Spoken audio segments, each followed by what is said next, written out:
So welcome to everybody. Joel's going to be leading the shir today. So Yes. I'll hand it over to Joel. And I'm going to put a link to a document in the chat that we're going to use. I think I'm going to try to avoid sharing my screen if I don't have to, but if it's not working well, then I'll share my screen. I just kind of want to be able to see things better. So Devar Yesh Matirin, I think we're just going to jump in. I mean, this is the third Siman in a row of categories where things are not batel. Right? We had Birya and we had Roilit Gabed in the last two Simanim. And so now we're going to get to Devar Yesh Matirin. And I actually want to start, I didn't assign this, but I don't think it's that hard. And I think it's actually really important source. And so I apologize for not assigning it with a Yerushalmi in this document. Yerushalmi from Nidarim. And it's going to be a little weird, but it's short. And I think this will be a good kickoff point for us, if that's okay. And for people who just want to grab their own Yerushalmi and the Vilna printing, this is Perek Vav in Nidarim, and I can't remember which Mishnah it is, truth be told, and I didn't put it in here. Someone want to read for us? Everybody in the doc, okay? Well, not yet. I'm sorry, which halacha? I don't. Let's see if I can find. All right. It's okay. Okay, if I had Bar Ilan still open, I could tell you, but I think I closed it. So, maybe hold on. No. All right, so someone want to read? We're jumping into the middle of a discussion about Nedarim here, but maybe Noam, you want to start us off? Yeah, sure. I was just searching what halacha it is for everyone. It is loading. Halacha Daled. Okay. Here. Okay. All right. Zeh klal shehaya Rabbi Shimon Omer mishem Rabbi Yeshua kol davar sheyesh lo matirin kigon tevel u'maser sheni v'hekdesh v'hachadash lo natnu lahen chachamim shior ela min b'mino kolshu v'shelo b'mino b'noten tam. Okay. So Rabbi Shimon said that any forbidden thing that has a permitter, which means that you can do something to make it permitted later on. Or maybe let's just say it can become permitted. We won't say fair enough, because there are categories of biyad, passively fine, that can be permitted, like tevel, maser sheni, hekdesh, and chadash. The sages gave them the following shirim. So if it's a min b'mino mixture, it's forbidden in any amount, and if it's a min b'shleino mino mixture, only b'noten tam. Great. Right. So which, I think is pretty clear, and why maybe people, if you have questions, but I think why those categories as well, right? The tevel, you could take ties on it, and maser sheni, you can redeem. You're supposed to redeem, in fact, unless you're eating in Yerushalayim itself. Hadash will, if you wait till the next Pesach, will become mutar.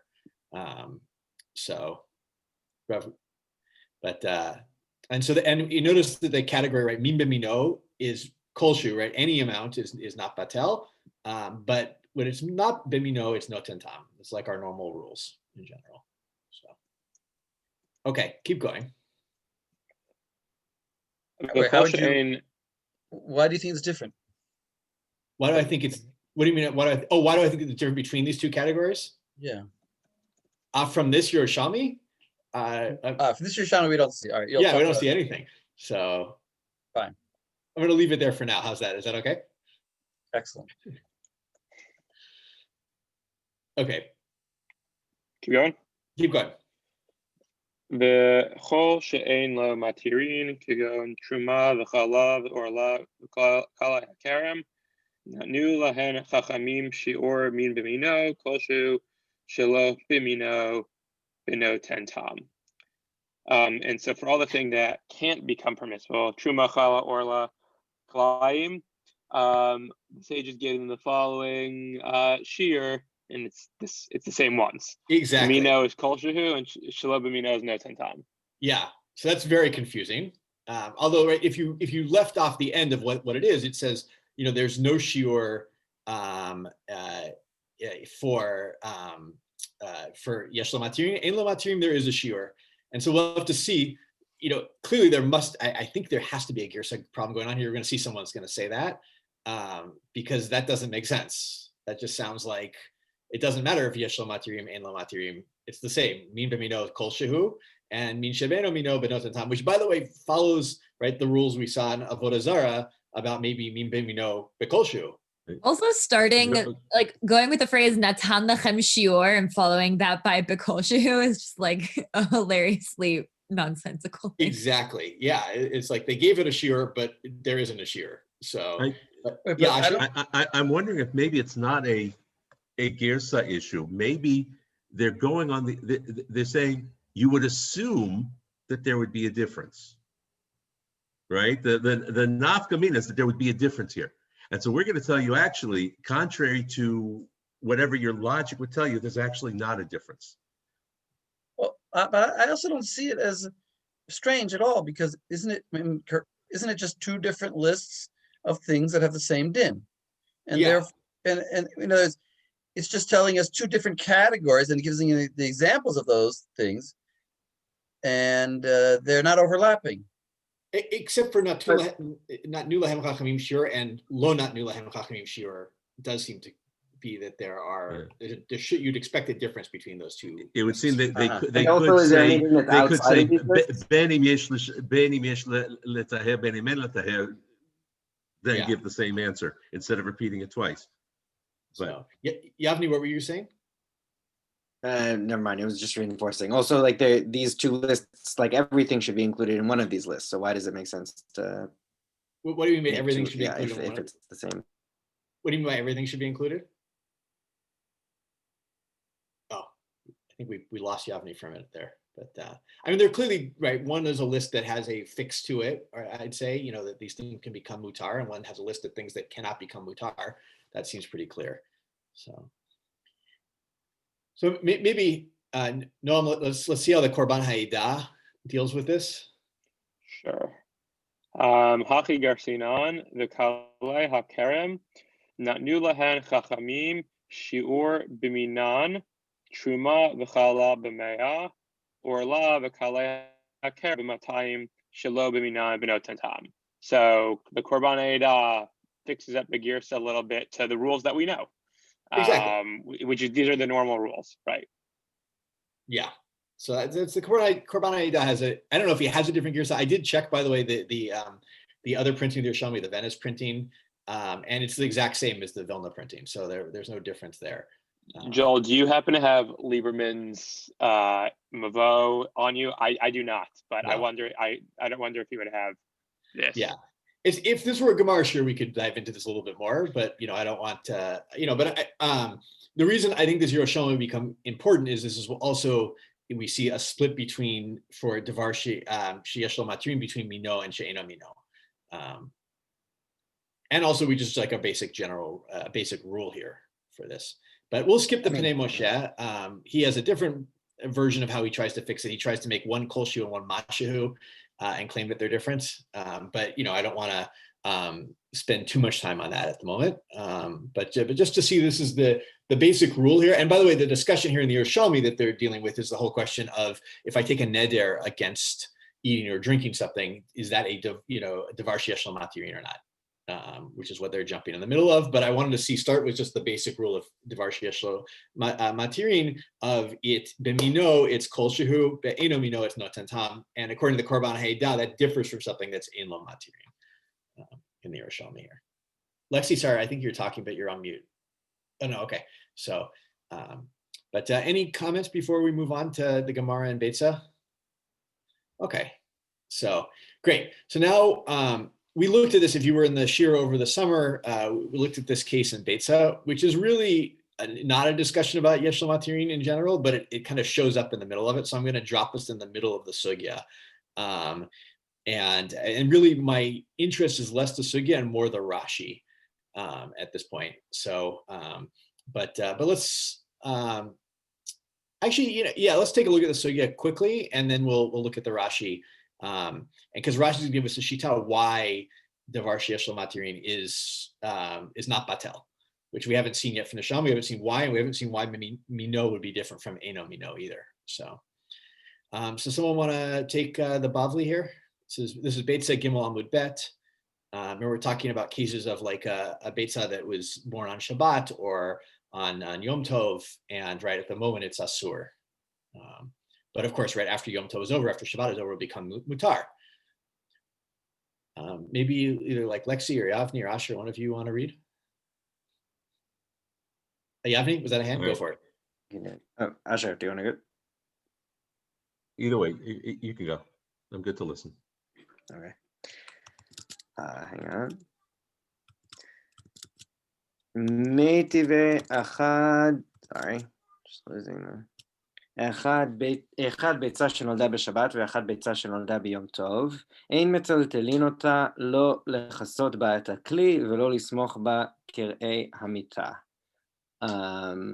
So it doesn't matter, a ביצה, the egg that was laid on Shabbat, and an egg that was laid on Yom Tov, both of them, you're not allowed to move them, not to cover a vest, not to like cover some vessel, and not to, I guess, like shim a bedpost, shim like a bed leg. It just shim mean to like even them out. That's what like to put it under one to even them out. Yeah. Yeah, that's what I assume it means there. I don't know, it's Is interesting. that a normal use for an egg? I have never thought to use an egg that way, I have to admit. I can't say. I think it would break, but I'll take it for the moment. So. Actually, anyway, אבל כופה עליה את הכלי בשביל שלא תישבר. But you can cover it with another vessel in order to protect it from being broken. וספיקה אסורה. And even if you're not sure if the egg was laid on Yom Tov Shabbat or Chol, then it's still forbidden to move it. ואם נתערבה באלף, כולן אסורות. And if it gets mixed up with 1,000 other eggs, then they're all forbidden. You're not allowed to move any of them to cover your jugs. Bishlama, yeah? Yeah, bishlama, but I learned it as bishlama, but Bishlama?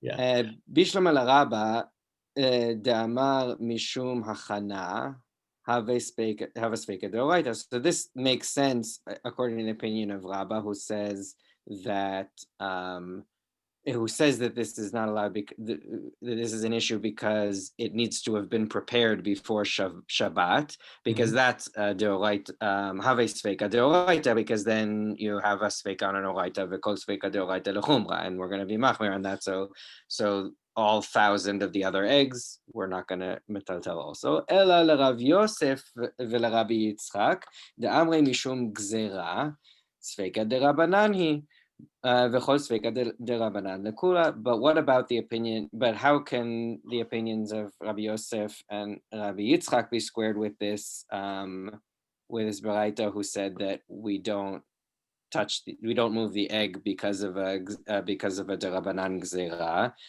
in which case you would think that a sfeika derabanan should be lekula, and therefore both sfeika should be mutar, and potentially the mixing up with the other eggs should be also the other, batel. Amre le seifa etan lesafek trefa. So they presented a solution that the second half of this Baraita is actually not about the egg that was laid on Shabbat or Yom Tov, but about the egg that was laid that might have been treif. Exactly. It might have been from a treif chicken. Yeah.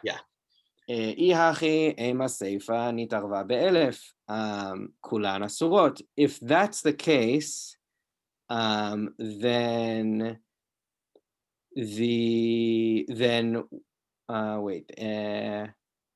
remember, the end of this teaching says that if it's nitara be'elef, everything's asur, but a treifa that's mixed with elef, it's patel, right? It's patel because it doesn't have matirin, and that's where it comes in. Right. if you say so, then right, then the treif egg should be batel in the Aleph. Yamarta beshlama safek yom tov safek chol have davar sheyesh lo matirin v'chol davar sheyesh lo matirin afilu be'elef lo batil. And there, that's why. Well, I'm leaving us. We're in the middle of the challenge. I didn't bring us through the end of the challenge. I just brought us because I want this Right. line here. So right. And so then this is the rest of the challenge, saying that like that's why we think it should be that it's in fact that we're still talking about the egg that was laid on Yom Tov or Shabbat because then it is a thing that has a matirin because it will be mutar afterward, and because it is a thing that has a matirin, and therefore that's why it's not batel, and that's why we think the seifa is about that. exactly up until this point, the sugya keeps going, right? The shaklavataria there, but right now for here, what we want is yesh lo matirim, and we see this general principle devar sheyesh lo matirim afilu be'elef lo batel. Right? And we have an example, right? A sveik, an egg that it's even that if it's an egg that's laid on Yom Tov or Shabbat, right? That's davar sheyesh lo matirim. It will become we haven't seen be mutar the next day. And notice a couple other principles from here that I think are important is right. Even if it's a safek, it's still not batel. So and well, we haven't really got into the Rabbanan Deraita on yesh lo matirim, but. So, okay, let's see the Rashi then. Maybe, Asher, you were going to read, so maybe you want to do the two Rashis there? I mean, where are we starting? Which Rashi do we start? Rashi, shesh lo matirin, and then afilu be'elef lo batel. So both those Iborei Matfil. Hold on. I'm on Safaria, so I'm trying to find. It's Beitza Gimel Amud Bet. Right. No, I'm in Beit Gimel. I'm just trying to find exactly which one's Safek Rabbanan. Sheyesh lo matirin. Yeah. So why am I not finding? Oh, okay, got it. Sheyesh lo matirin, sheyachol laochlo achar yom tov b'yot gamur, beheter gamur. Yeah. So sheyesh lo matirin means that after yom tov, it's no problem to eat it. It's absolutely, completely, 100% acceptable. Great. And keep going. Afilu be'elef lo batel. Afilu be'elef lo batel, ve'af agav, דמדאורייתא חד בתרי בטל דכתיב בשמות כ"ג אחרי רבים לעטות. אך מור רבנן הואיל ויש לו מתירים לאחר זמן לא יאכלנו באיסור על ידי ביטול. Good. So even though Deoraita, we have on Chad Batri Batil, one is something Batil. What's Batri? 1 against 2 is Batil. Oh, sorry. Okay, right. 1 against 2 is Batil according based on the pasuk Acharei Rabim La'atot. Achmor Rabbanan, the rabbis sort of were more machmir. Ho'il ve'yesh lo matirin la'achar zman lo yochalenu be'isur al yedei bitul. They were more machmir in that you can permit it after a certain amount of time of not eating it based on bitul.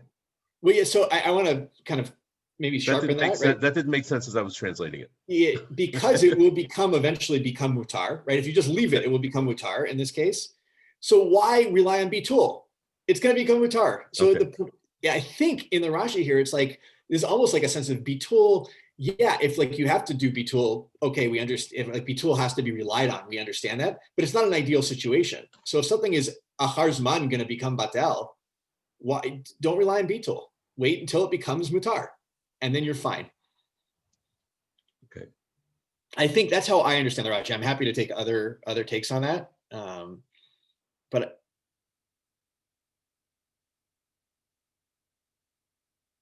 It's certainly a very, I always found this Rashi very fascinating, because he's saying that if you would eat it in a condition of bittul, he's calling that eating it as an isser.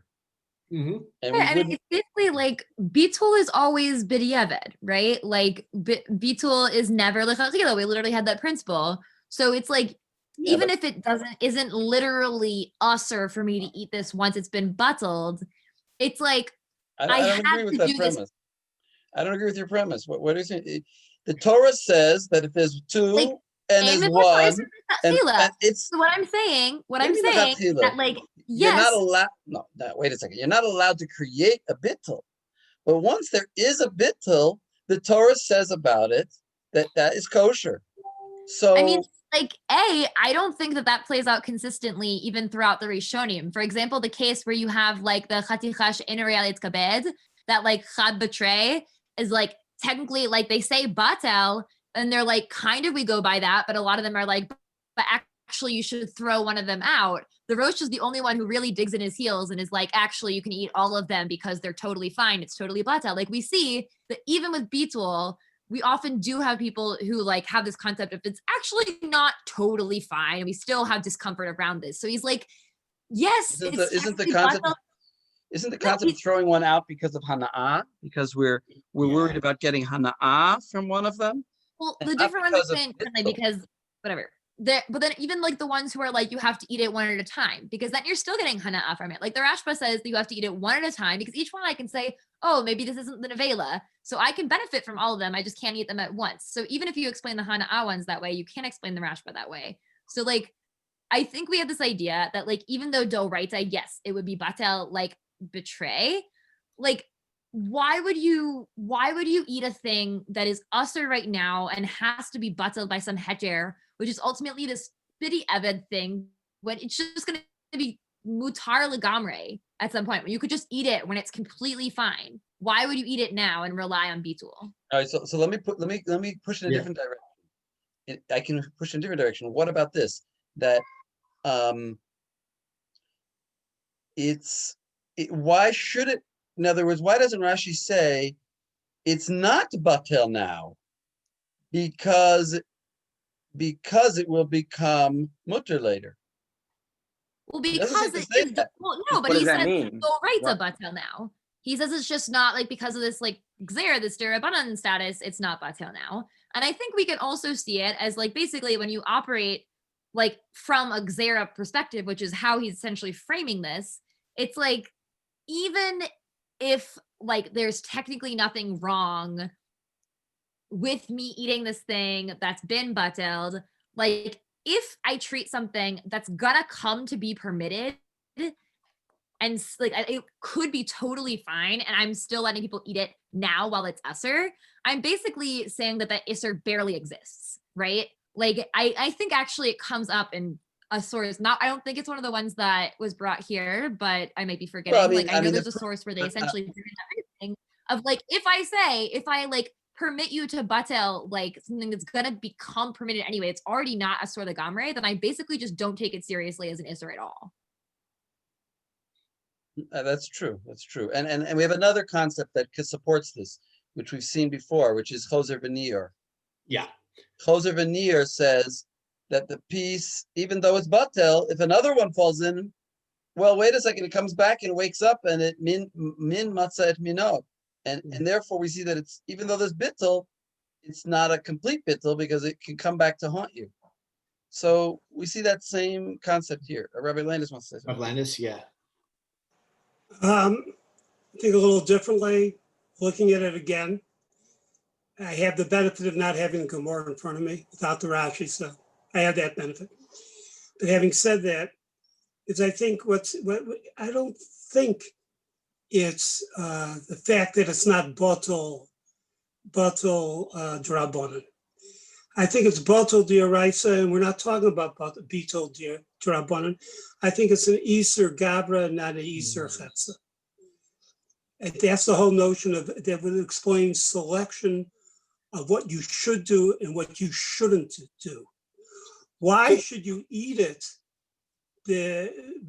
Why should you eat it now so that it's made bottle or whatever when you could eat things totally perfect? Right now it's an Easter Gabra. We're telling you not to eat it, and it's not focusing. I want to take away all your arguments. That's what I'm saying. It's an Easter Gabra. It's not an Easter Chetza, and it's just basically saying is don't do this because you can do it in a better way in a better time Mhm. and get out of the compliance mode or the definitional mode of the object. All right, that's So I just That's want to what make I'd sure, like to say. if I could repeat just to make sure, right? The object, right? The food itself, this collection of eggs, one of which was, nodabe, let's say b'shabbat, right, is actually mutar. It's just it's a sort of an item is mutar, as a chefsa is mutar, but you are not permitted to eat it until after Yom Tov. That's an isur on you that the rabbis put there. So And I would even say the word mutar. Mutar is also a word you're right. that moves towards action as opposed to a word that moves to definition. So the word I would use is it's not a sur. Okay. A no It's not, asur. or better, it's not an isur. Mhm. Don't do it though. You are not supposed to do it. You're supposed to act better, you naughty boy. But I was thinking about it. I mean, not that way. I was Don't thinking. touch that lemon pie. That lemon meringue pie. It's for company. And then you can eat at the heter. I'm trying to bring it down to words everyone understands. Yeah. It sounds like it's taking the focus off of the chefetz and putting it onto the individual. Mhm. Well, that's Yeah, the up until concept. I think up until now we've been assuming we're talking about the egg. What is it about the egg that makes it asur, not asur? But it's not really about the egg. It's about us. So, the good thing about this, notion now is that, everyone can be methapel and figure out a better ways and then worse ways. Because because if you polish it too much, it starts going downhill. So, I'll just leave it with the I'll just leave it with Easter Gabra as opposed to Easter Chetz. But you're an Easter Gabra as opposed to. Okay, I'm done. Maybe you want to move on, Joel, but I didn't quite follow your last point about, but if you want to move on, we can move on. Your last point about if you did, then you wouldn't be like considering the ISO at all. I didn't. It's basically like if I take something that already has like a tzad of heter, right? And this is I think maybe influenced a little bit by the Ran kind of like position. I take something that's like already has a tzad of heter that isn't Isser Gamor. And I say, even while it's in this like nebulous state where it's not even Isser Gamor, you have ways of bateling it, like literally like Chad Betray Dol Raita.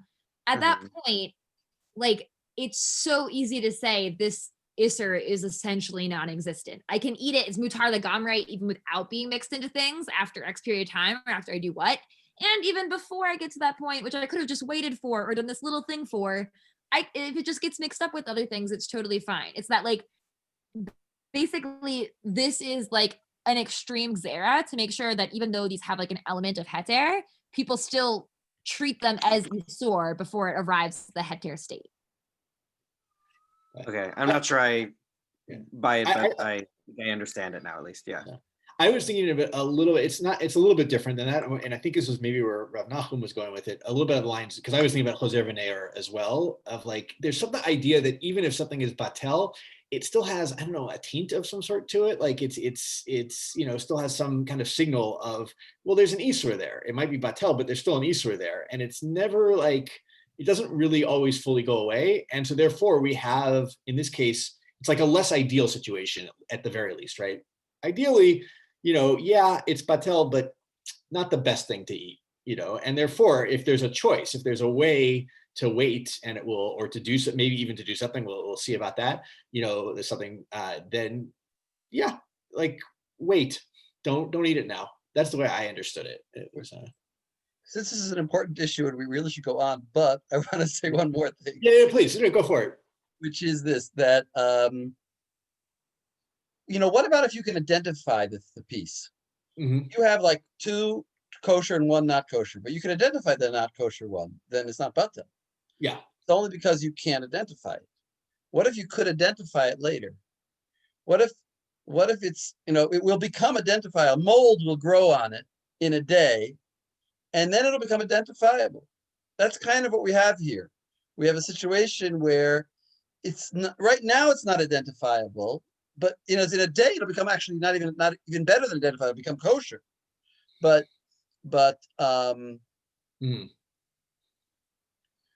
it's kind of like it reveals it changes its state. It's like and it becomes, and therefore the bittul goes away. Now I just thought of another thing. which is this whole idea of nolad is d'Rabbanan, right? Or isn't it d'Rabbanan? So the Yeah, rabbis Yom Tov is the Rabbanan, yeah. So it's d'Rabbanan. So Isn't that? I thought that was the machloket that's Machlokas in the given, Gemara. if it's right? Hakana or no, yeah. Right. So I'm just thinking if it's d'Rabbanan, then the rabbis forbid you to eat it. So that's the Isser. It's not, we're not talking about a Torah. We're not talking about a Torah Isser. We're talking about a rabbinic Isser. The rabbis told you don't eat it. Anyway. yeah, that's an interesting line to go down. Like, yeah, but I just want to. I'm trying to think about time. Yeah, we could do it. You should see the let's look at the run. I think so too, because I think this is a fascinating. I think what we will skip, just to let people know, is I think people should look at the Pri Megadim, because we're going to see a debate, a machloket between Ran and Rashi on this issue, and what the actual nafkamina is. It's like a pretty small line of nafkamina, so in like practical cases. But let's read the run. And the Ran here is on this is people who've ever studied Nadarim know that the Ran we don't have, I think it's we don't have Rashi on Nadarim, or maybe he didn't write a commentary. I don't know which one it is, but the Ran is the major commentary we use on Nadarim usually. So let's see, Lexi, you want to read the Ran for us? I would love to. Okay, so Maru Chachamim lechalek b'davar sheyesh lamatirin ben mino l'she'eno mino. So we have our like basic question the Ran is puzzled by is like the Chachamim, who for most things don't make a distinction between mim mino and mim b'she'eno mino, say that both of them are batel b'shishim. Why are they specifically making this chiluk with davar sheyesh lamatirim? Like, doesn't make sense to us. Yeah, I think. Oh yeah, keep going. Okay, that's fine. Sorry, keep going. ונראה לי, בטעמו של דבר, דחזינה לרבנן לרבי יהודה, דאיפלגו במין ומינו, אי בטל ולא. So he's gonna like situate this within the general dispute between the Rabbanan and Rabbi Yehuda about min v'mino. ואמרינם פרק הקומץ רבה, דשניהם מקרא אחד דרשו, דכתיב ולקח מדם הפר מדם השעיר. So like we have this quote in Menachot that like both the Rabbanan and Rabbi Yehuda darshan their opinions on Mino from the same pasuk about like you'll take from the dam of the cow and the dam of the goat. Right.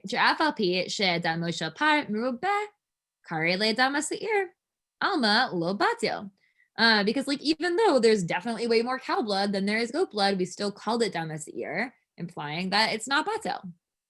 וכסבר רבי יהודה, היינו תמה משום דמים במינו לא בטל, לפי שכל דבר שהוא דומה לחברו, אינו מחלישו ומבטלו, אלא מעמידו ומחזקו, משום הכי סבירה לרבי יהודה, בכל הוא איסורי דמים במינו לא בטל.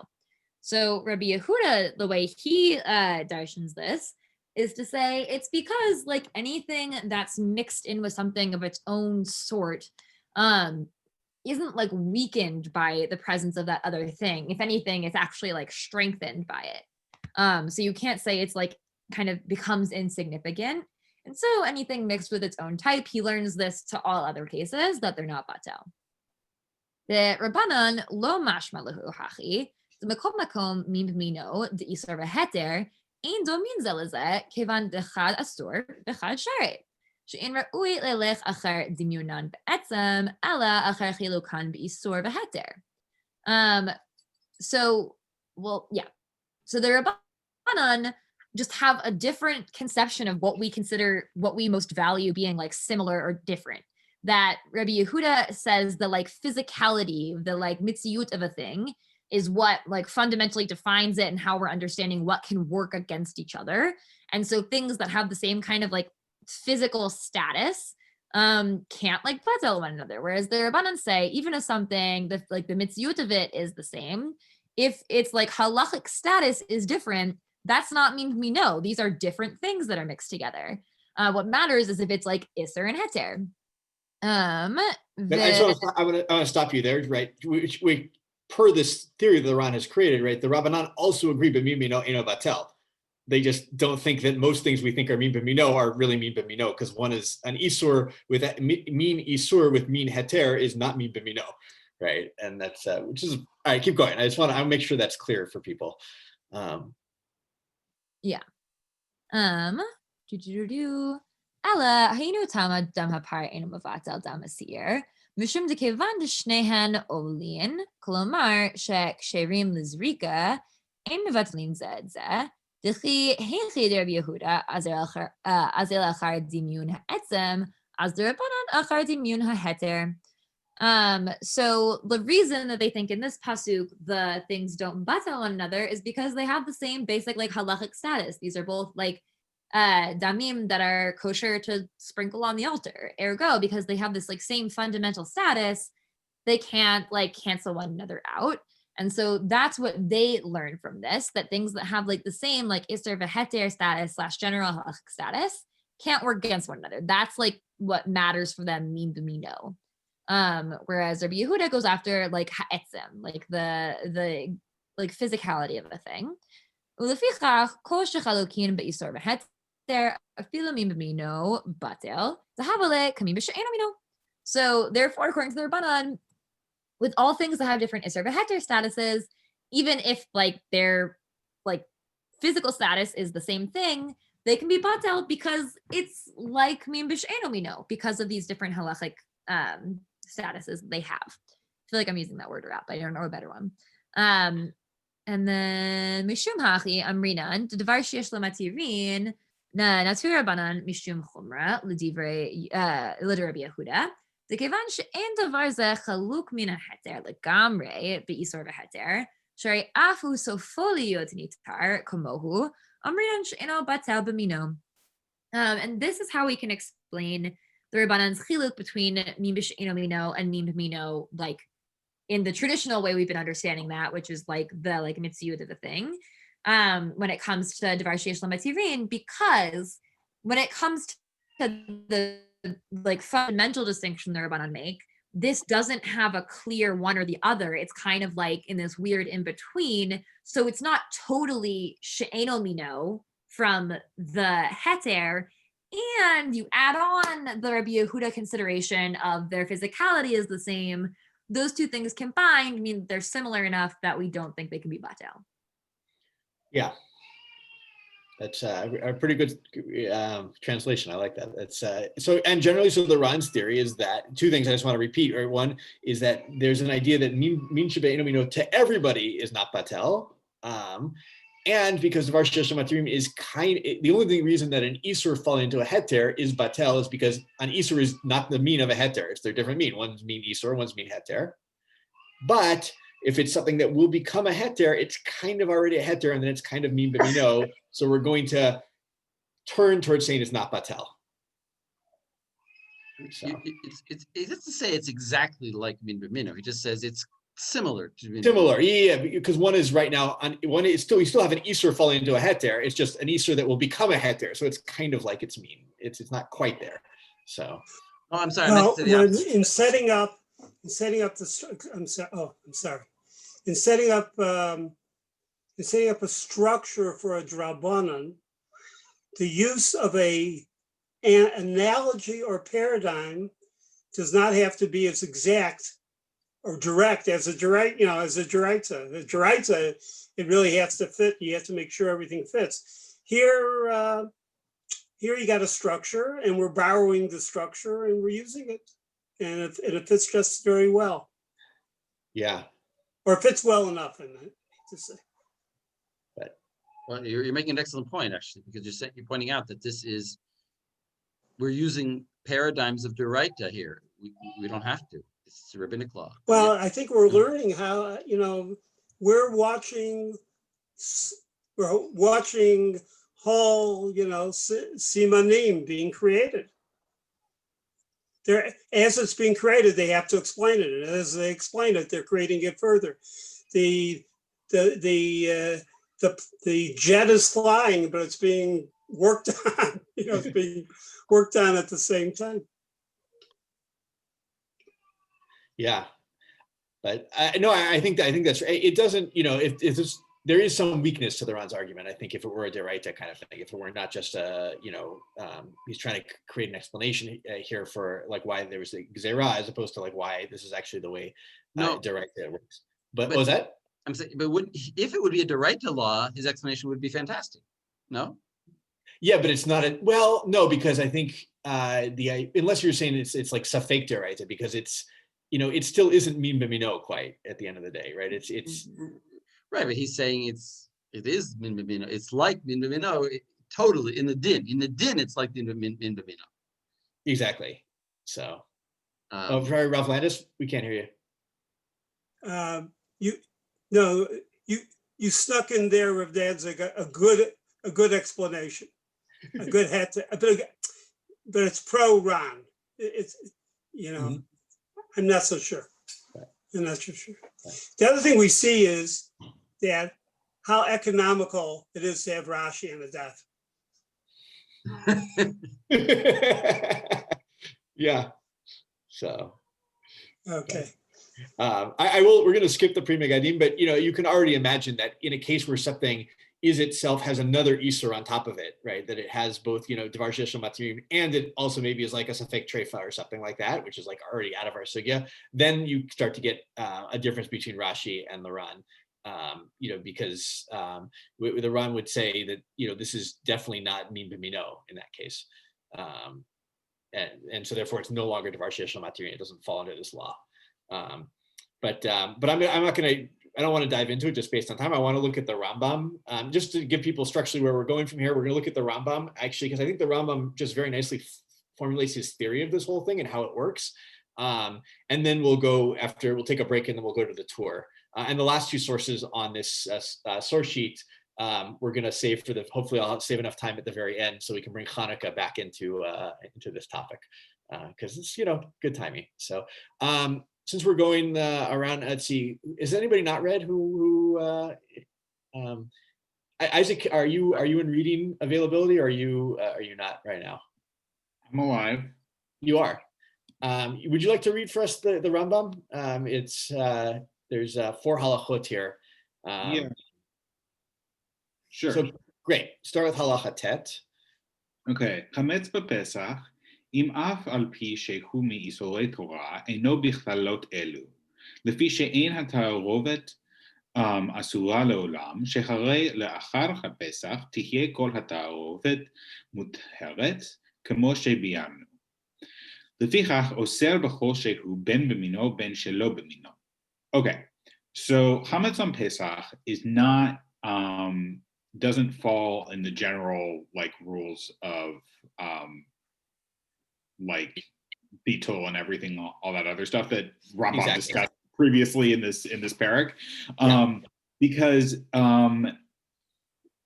the mixture of something of chametz and something else is not forbidden forever, but rather after Pesach, it's all of the mixture will be forbidden, just like we explained. So during Pesach, the chametz makes anything it's mixed with forbidden in any amount, whether or not it's min b'mino or min b'she'eno mino. So yeah. Do you want me to keep going, or do you want? I want to point out the Rambam's going to not somewhat back out of this. I would say, I don't want to say back out of, but we'll see he'll qualify this a little bit. But right now he's got this idea that chametz and Pesach is oser b'mashu, because it will eventually become a tarovat with it will become mutar eventually, right after Pesach, and therefore, and it doesn't matter if it's mino or in shemino. Okay, a little bit different than we've seen up until now, but keep going. Okay, והוא הדין לתבואה חדשה שנתערבה בשנה מלפני האומר, אוסרת בכל שהוא, שחרי... Keep going. Sorry, yeah. Oh, sorry. I was going to say, this is, usually we just tevua chadasha, right? We're just about chadash. So, but keep going. Okay.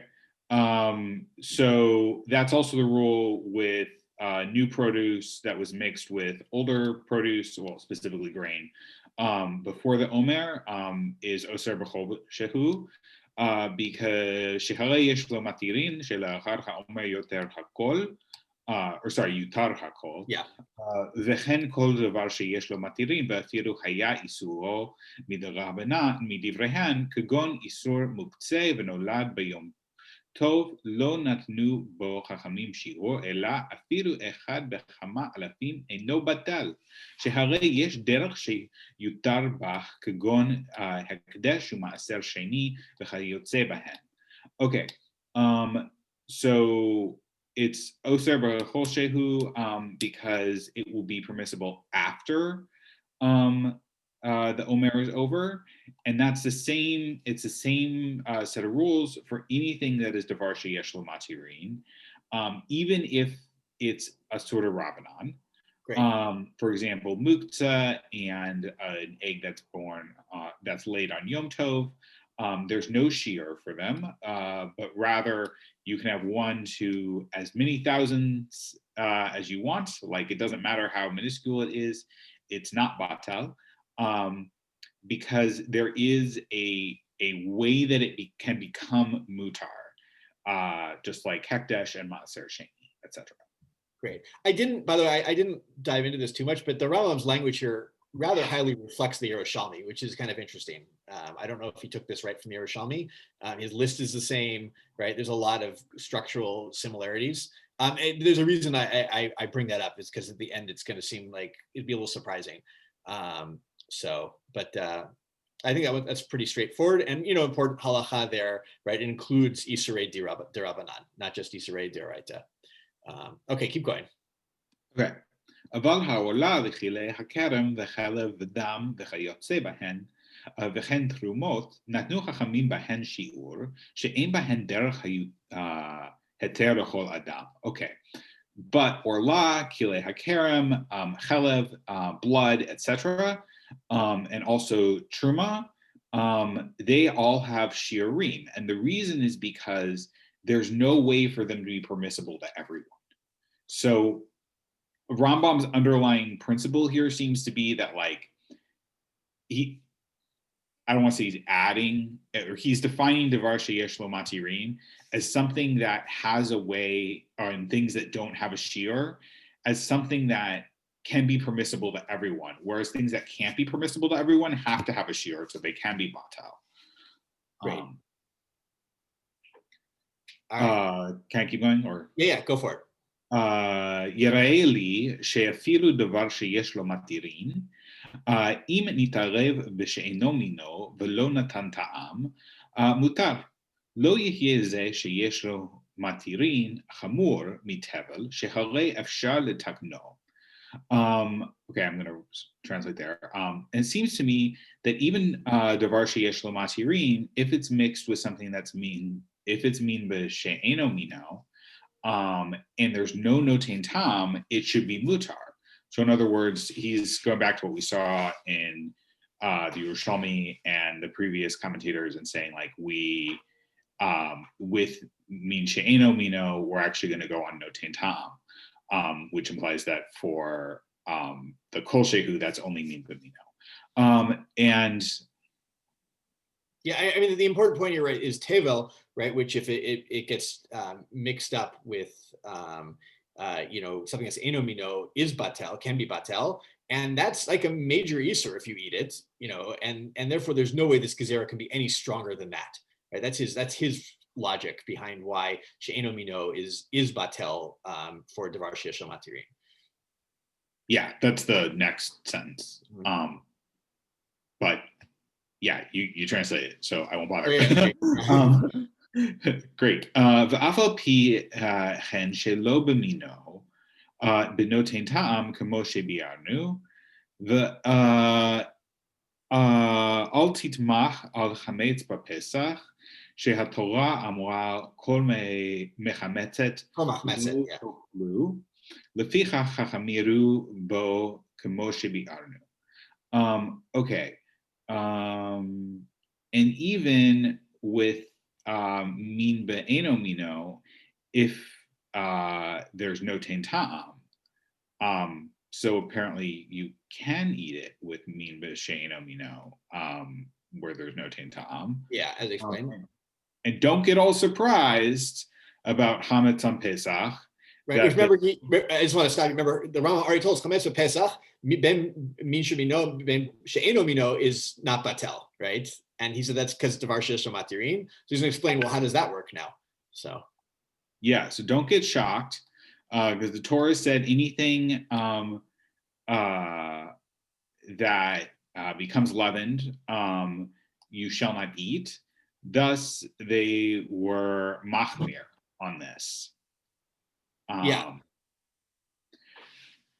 Exactly. Kol mach, right? The Torah says kol machmeset lo tochelu, right? He says, so it's actually like, that's not just Davar Shesh Matirin. It doesn't follow the regular paradigm because you can't read any chametz on Pesach. We have an extra reason to be machmir. And so it kind of takes it out of the normal category of Davar Shesh Matirin and gives it a second reason, or or to make it to be stricter about it. And therefore, chametz on Pesach is different. So. Yeah, I will say I'm a little confused still by the afal pi ken shelo b'mino b'notin ta'am kamo shebe'adu. Like, am I right in reading that as saying like, no, you can even eat davar sheyesh lo matirin where there's no tin ta'am if it's min she'eno mino? No. He says even if it's not with mino, right? Then the alpha p is an interesting. I don't know why he used that phrase in particular. He's saying, if it's b'she'eno mino, then because we can't be more machmir about it than we are with tevel, that we can fix, right? Therefore, it's been noten tam in that case, and not in. Confusion is just like the term benoten tam can also just be meaning like that. The standard is something is forbidden if it has tam, permitted if it isn't. Exactly. Yeah. Okay, great. Because it wasn't lining up. That makes much more sense. Thank you. I will just note, I didn't include it. The Ravad attacks the Rambam here because the Rambam says Yered Li. He says this is like from his Sfara, and he says no. Wait a second, we have a source for that. It's not clear. He doesn't tell us what the source is, but he says I think it's Mishnah Gemara or something is what he writes. And so the Lecha Mishnah says, well, yeah, because it's in the Yerushalmi that I brought. If we wanted to dive into the Rambam more, we could at a different time. But I think it maybe I'll take a couple comments on the Rambam thoughts up till now, and then we'll take a break and then go into the tour if that works for people. So. Does the Rambam distinguish between Chadash and Tevel? Because the Yerushalmi didn't. The Yerushalmi put them together. And it sounds like the Rambam is saying, by Tevel we can be lenient, but by Chadash he doesn't say it, or does he mean to include it? I think he means that. I thought he distinguished between the two of them. That's the way I understood him. It's also kind of interesting because why?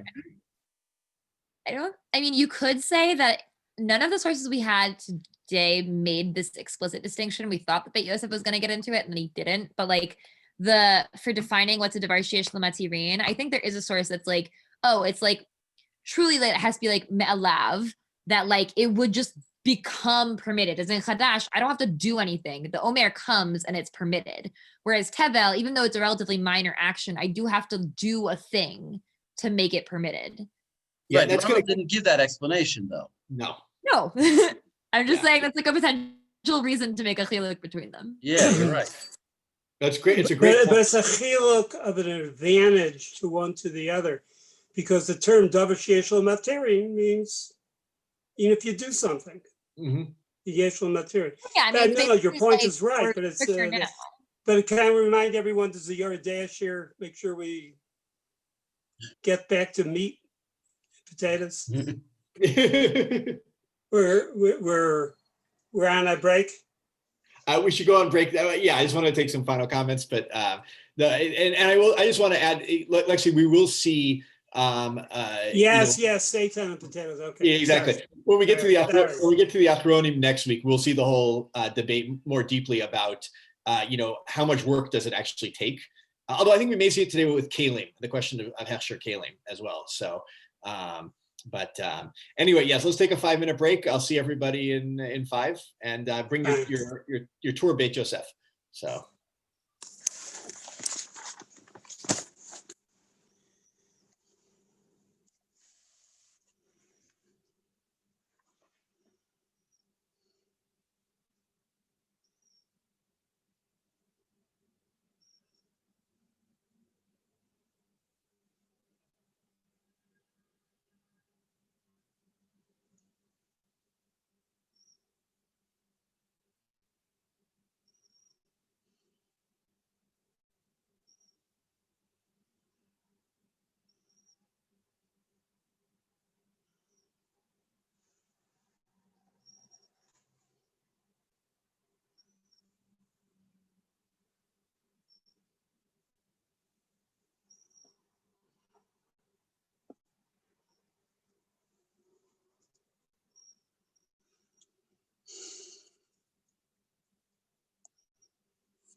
If I don't get to say it at the end of the shiur, because I'm going to be rushing off to go teach, shkoyach. Thank you. This is, I think, in some ways, one of the easier parts of Israel, and also one of the more difficult parts, because conceptually, it's like it's a little bit hard. Yeah, it is. It doesn't help that by 9 at night, my brain is just scrambled eggs anyway. You know, I've been teaching since 2:30 today, and before that I was preparing lessons. I mean, that's my everyday. So by 9 o'clock, 10 o'clock at night, I'm just like, yeah. But I still have more. Sorry, class to teach tonight after this from 11:15 till midnight. Oh wow, that's a long day. I teach a school in. I got in trouble today actually. Actually, not in trouble with the school, with one of the parents, because I gave a thought on Hanukkah that is not standard in the certain circles. That the whole miracle of the oil is probably a midrash and didn't actually happen. And one of the fathers was not happy with that. He called the school. And she had my back. I was very fortunate. This school, if I wanted to go back to the States, I could have a full-time job at this school. They like me. If I wanted to move to Allentown, Pennsylvania. But this father was not happy that I had shared that concept in the class. There's actually a different midrash. It's Psikta Rabati, I think it is, about why we have 8 days of Hanukkah, and it's the whole thing about iron. There were 8 iron stakes they found to light the menorah when. Right. And there's a really interesting. There's several people respond to it, but the Khatam Sofer's got a really interesting take on that in particular. I've seen a few reasons on the 8 days, but I think logically it makes sense that the Kad Shemen had to be a midrash, because the first mention of it in any Jewish text is some 500 years after the story of Hanukkah. It's not mentioned anywhere in Sefer Maccabim, even though it was written a year after. It's not mentioned in Yosefus. It's not mentioned even in the Al Nisim. Yeah, Al Nisim, which you think is mi'uad for the miracles of Hanukkah, doesn't mention the Kad Shemen. And so the homework I gave the kids for the next time is to think, okay, I said, if we're saying it's a midrash, and we've discussed in class how midrash is not just made up stories, but it's coming to teach some kind of lesson. Chazal wanted to teach a lesson to their followers. What do we think Chazal's trying to teach? If it's, I made clear, it might not be a midrash. Maybe it did happen. We don't know. But if it's a midrash, what would be the possible lessons Chazal's coming to teach? So, which I think it's a vow, but this father was not happy. Man, so. All right, with that, we will, as I said, we're gonna come back to a halachic issue with Hanukkah, hopefully, God willing, at the end. But I want to do the tour now. So I just want to, Rav Nachum wrote, I think it's an interesting point that I was actually thinking about something similar. If it's min b'she'eno mino, right, the thing itself, you have to remove it anyway. It's just the tom of it that's left at the end in that case. I think that's where Rav Nachum was going to go with it, right? And so that would make a good reason why it would be batel in that case. Although you could also imagine saying even the tom of it is not batel, because if you just wait long enough, it's going to be, it's going to be mutar as well. I could imagine that. So you could also just imagine saying that min b'she'eno mino, it's just there's no sense of the thing being there anymore. Once the tom is overpowered completely and you've removed the thing, it's so. Saying these are alternatives, explanations to the Ran. Yeah. So, but all right. The way I want to do this, we're going to read through the tour. It's a fairly short tour on this, and then we're going to go back and look at the Beit Yosef, some of the Beit Yosef and the Beit HaKabayit, and if we have time, maybe a couple other things. So let's see. Yavni, I don't think, or Noam, you read first, right? So Noam, why don't you read the tour for us? This is Siman Kuf Bet in the tour. Sure thing. All right. You just took Noam mid-sandwich. It's okay. That's okay. We're good. All right. He may have All right. motzi, Took one I- bite. No, Yeah, I no, I think you should read. I think that's what you need to do. Punish them. Hurt Yeah, them. That's exactly what happened. All right. כל דבר שיש לו מטירין, כגון ביצה שנולדה ביום טוב, שראויה למחר, אם נתערבה באחרות, בין שלמה בין תרופה, אינה בטלה אפילו בערב. So anything that will become permitted, for example, a egg that was produced, born on Yom Tov, eggs aren't born, and which the next day it will become fit if it's mixed with other eggs, whether it is a complete egg or whether it's like minced, like mashed up. It's not nullified even in 1,000. Yeah, great. This I just Uh, want to point out, right up until now, the previous two simanim of things that are not batel, if they're not shlemim, then we actually had a principle they were batel. Not the case according to the Torah for Devar Sheyesh Lo Matirin. Okay, sorry, keep going.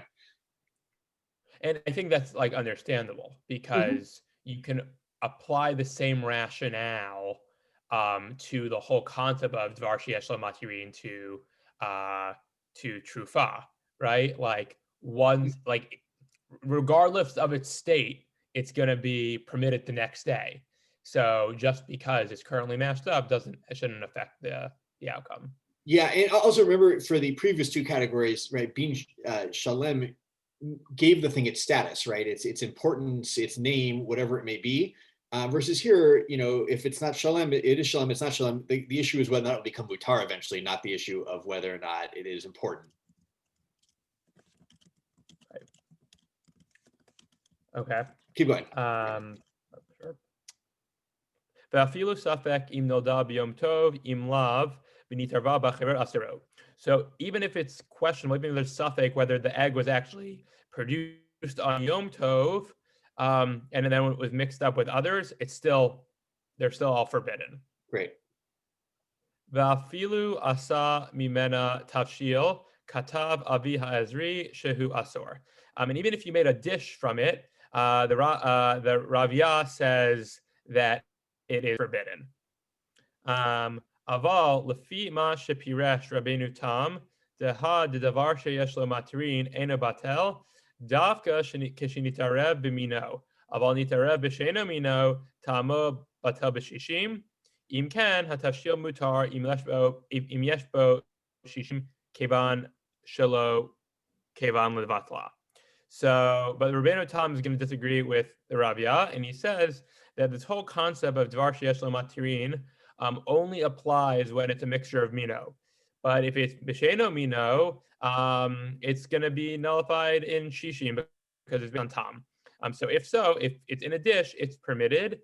If there is Shishim, since it's not nullified because it does not come into that status of Dvar Sheyesh Lo Matirin. Yeah, and if anyone looked, right, we would have to. It's very quick.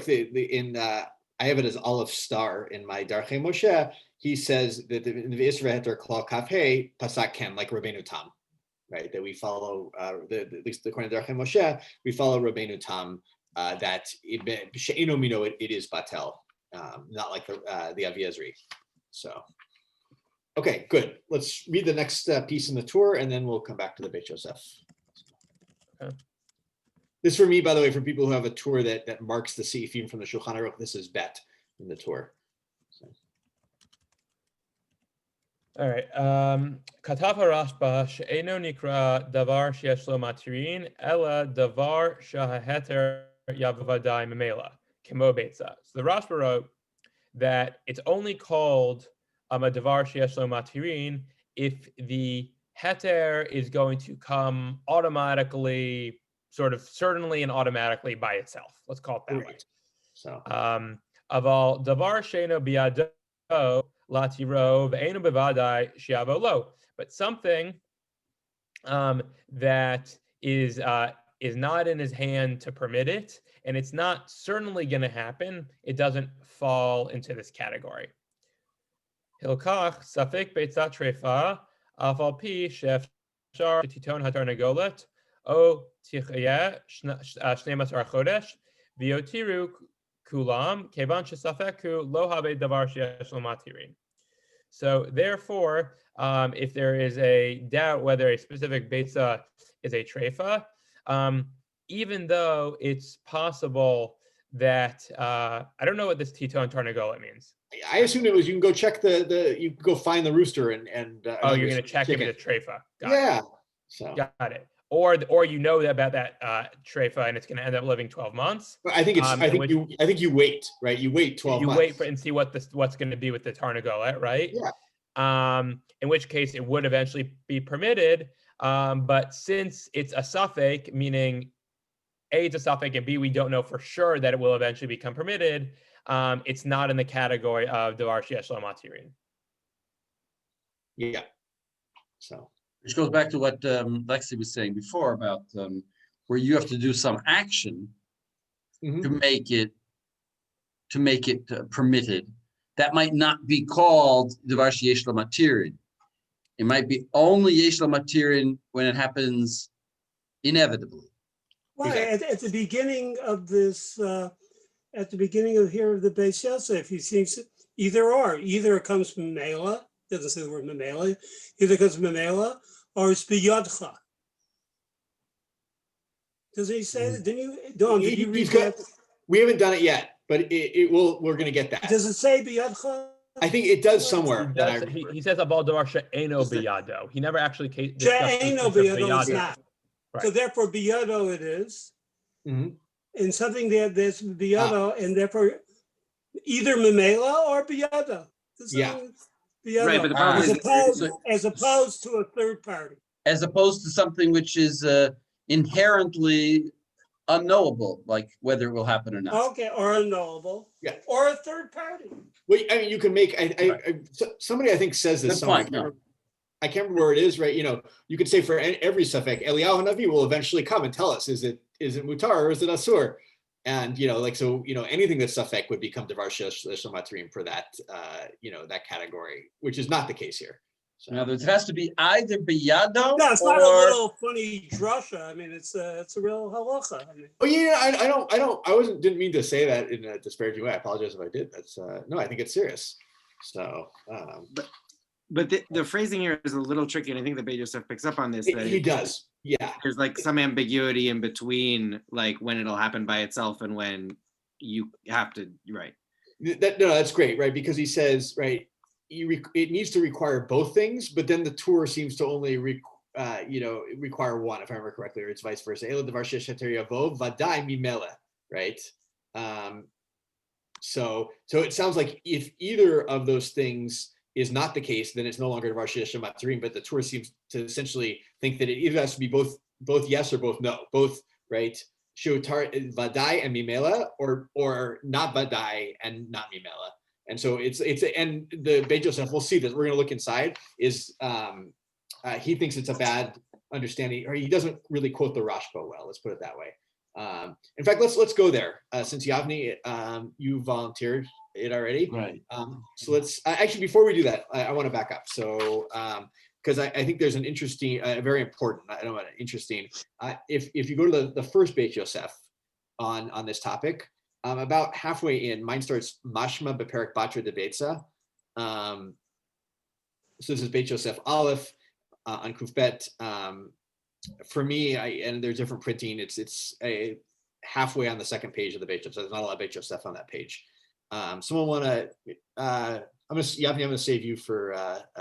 We'll go in the same way. Asher, why don't you take this? Then Yavni, and then Lexi. We'll go that order. So.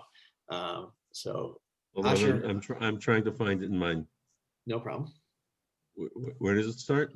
It's the Bora Matchil. I mean, what are the Bora Matchil I'm looking for? Katav ve'afilu safek im nolda b'yom tom ivlav v'chulei ad im kenet tavshil mutar im yesh bo shishim kevan shelo kiven levatla. It's the end of Aleph in the Torah. I was looking at that. Wait.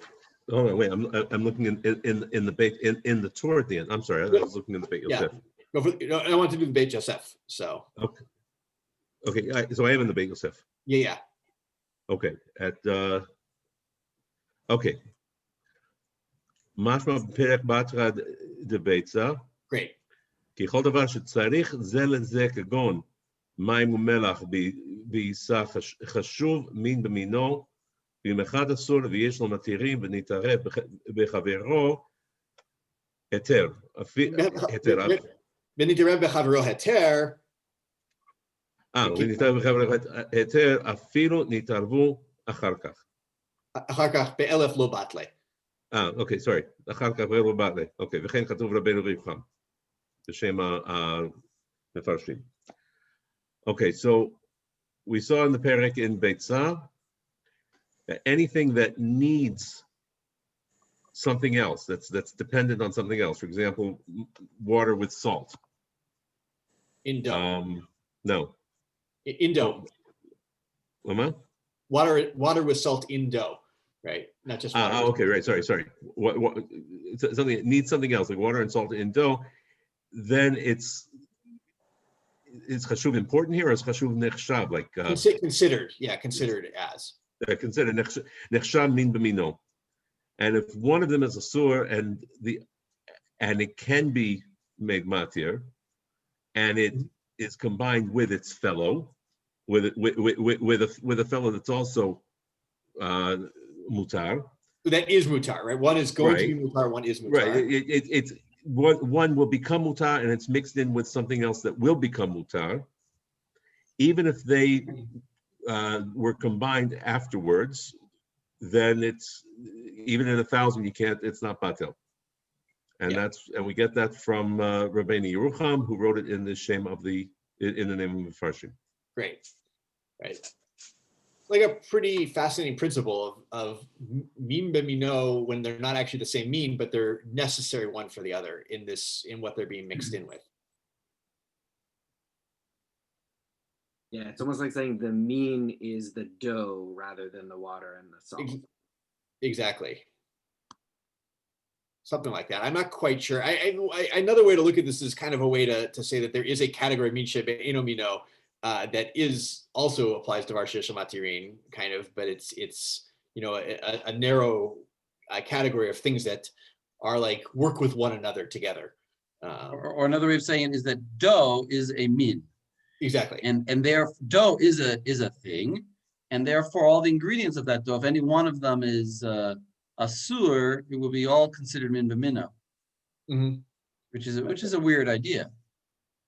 I don't know if we have that anywhere else. I thought of it from a physics analogy of like quarks, which are like inseparable from the certain fundamental particles, but are nonetheless like smaller components of it. It's kind of something like that. It's not that water and salt are inseparable, but in the dough, they're just part of the thing to build dough, which is really like the fundamental piece here. So, if that physics analogy was in other words, the water is part of the dough.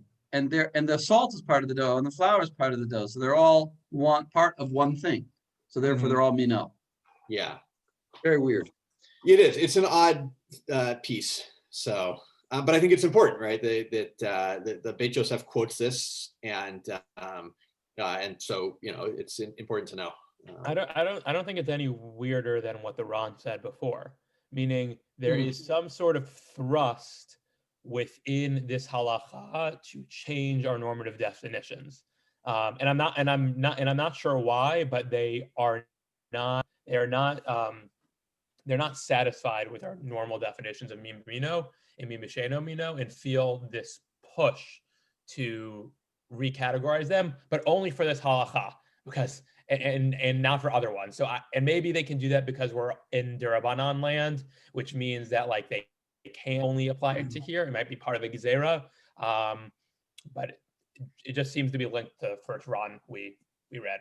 Yeah, it does fit with the Ron, because the Ron is saying if they're not opposing each other, they're min b'mino. And these things are not opposing each other. They're working together to create dough. It's a great point, right? I'm just repeating, but I want to just say it a little bit differently, right? The Ron brought up the idea of enhancing enhancing one another versus, I don't remember, what was his exact language? He said, see if I can scroll up very quickly here and find it. Eno machalisho muvatlo elamamido mechazko, right? Or machziko probably, right? Right. This is, so anything that is machzik, one other thing, is min b'mino. Okay, so I think it's very important for us just to review for a second.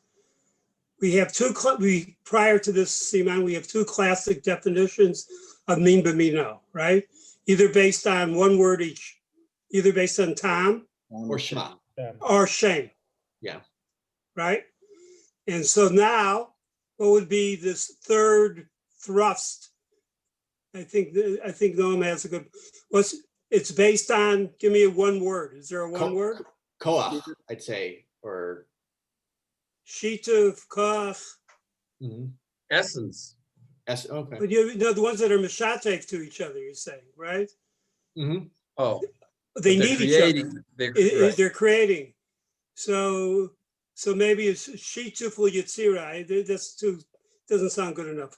Yitzira. They're shituf. No, go shituf. They're mishatev. They're mishatev to do it.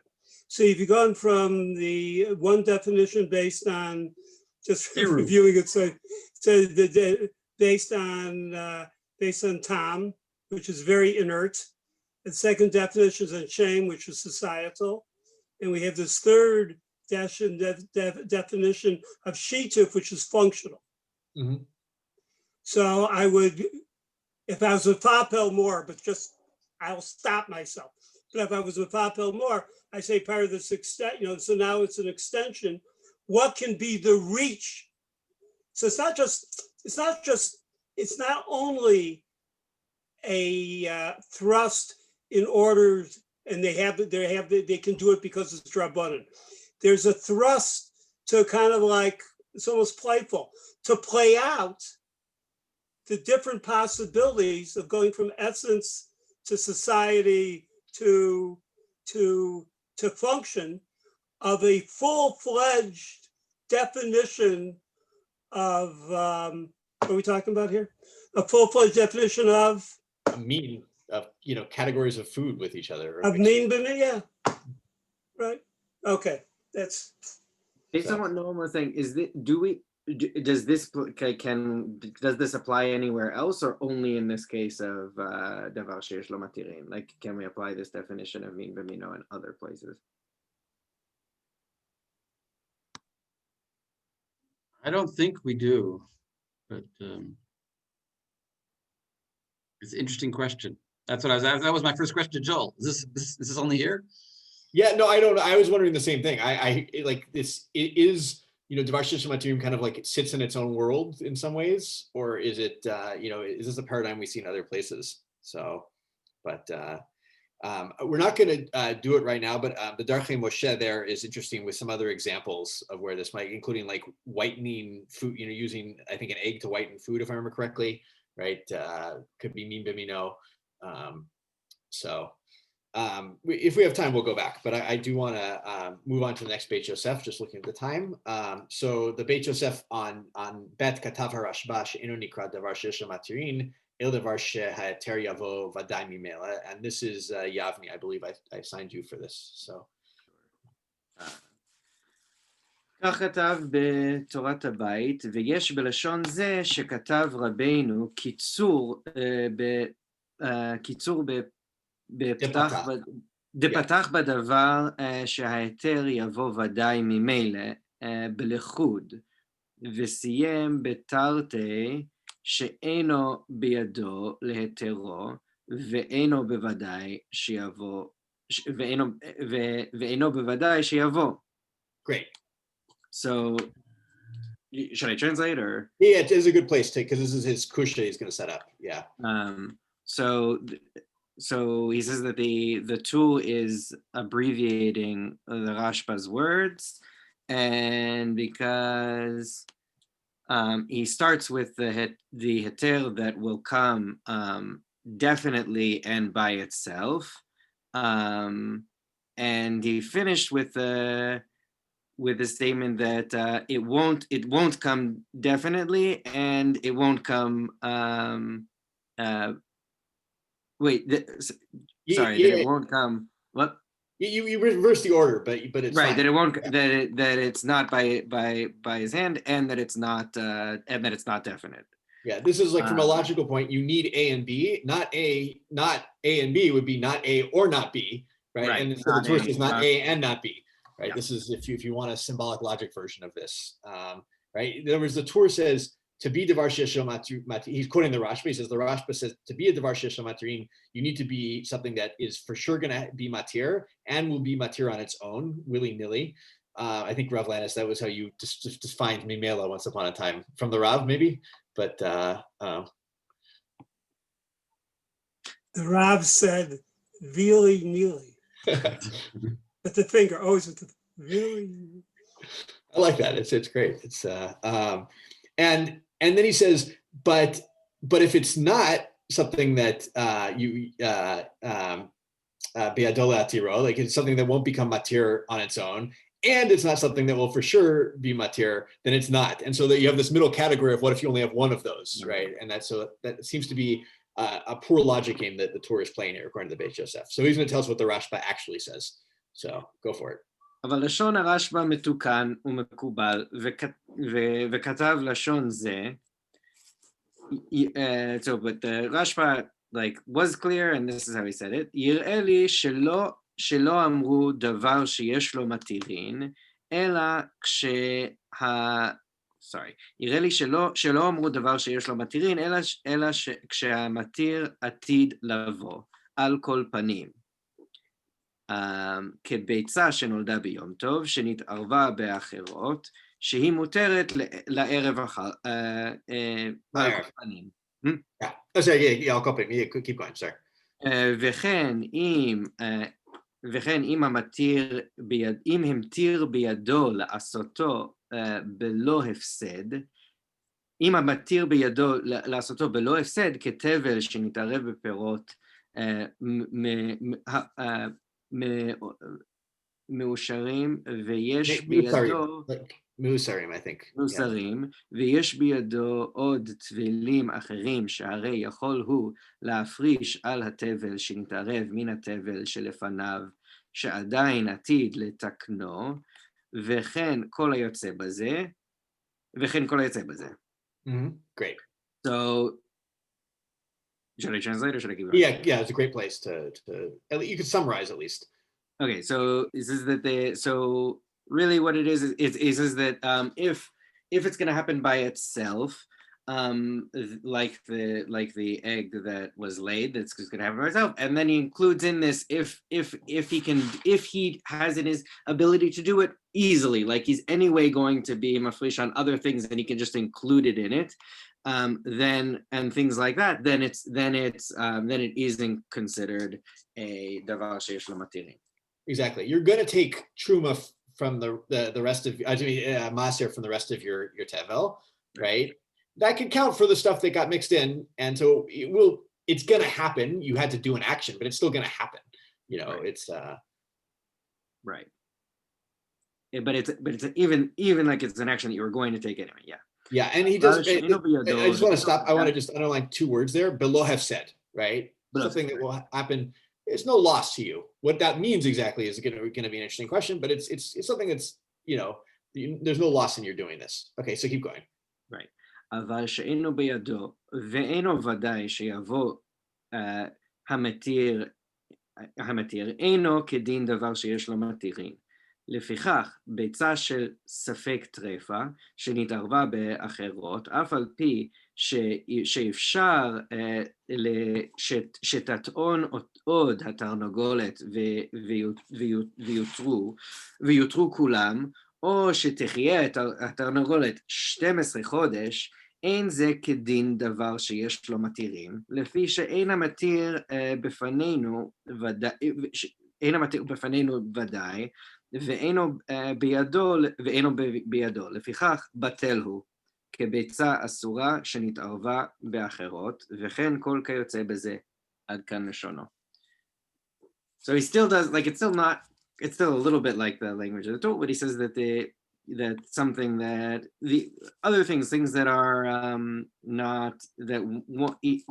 language is still like the Torah, that it's things that you don't have the ability to kasher, and things that are well, I think what it is he says if it doesn't have both these categories, right, of both it's going to happen for sure, vadai, and it doesn't take let's say no hefset, it's it will happen easily, Right. or it will happen on its, so it will happen for sure, and it will happen. We'll call it on its own, but it will happen, it's simply something like that. I don't know exactly how to translate that. Then if it doesn't have those two things, it's not devar sheyesh lo matirin. And the case of a beitzah safek shrefa, that actually happens to have neither of those categories, right? But that doesn't mean that's the only case, right? It could only have one of those two things and also not be devar sheyesh lo matirin. So I think that's why do you think it has to be without a hefset? Oh, you mean like conceptually why the hefset makes a difference? Yeah. It certainly pushes it more in the direction of Rav Landy's interpretation of what this all means, as opposed to the Ran's interpretation. Like it's more toward like what the individual is expected to do, as opposed to some quality of the. Can we explain what is in other words, the individual shouldn't have to lose money. Right. You're saying. If it's on the gavra, not the hefsa. Yeah. I was thinking more it was like along the lines of Rashi a little bit here of, Rashi said, that you could just wait and it's going to become mutar. So why eat something? Right. But the thing is it is mutar already, right? It's a gezerat derabanan, and we're not going to make a gezerah that's going to make people have to go through, big efforts or have to sit there and wait for something that may never become mutar in that case. I mean, I think conceptually, if you have to pay money, it's not really yesh lo matirin. Mm-hmm. If you're, I could always pay money. I could buy a whole new set. I could buy a whole new pot. So once you're talking about that if you would imagine that you had that, because you could fix it by spending X and Y, Z dollars and doing these things, then it's not yesh lo matirin. But that's, of course, you can always replace things. So therefore, that's not called yesh lo matirin. Means it without any expense to you. It's very logical that should be a part of the definition. Mm-hmm. I think that makes sense to me. Any other thoughts on that? Just because I think it's a very good question.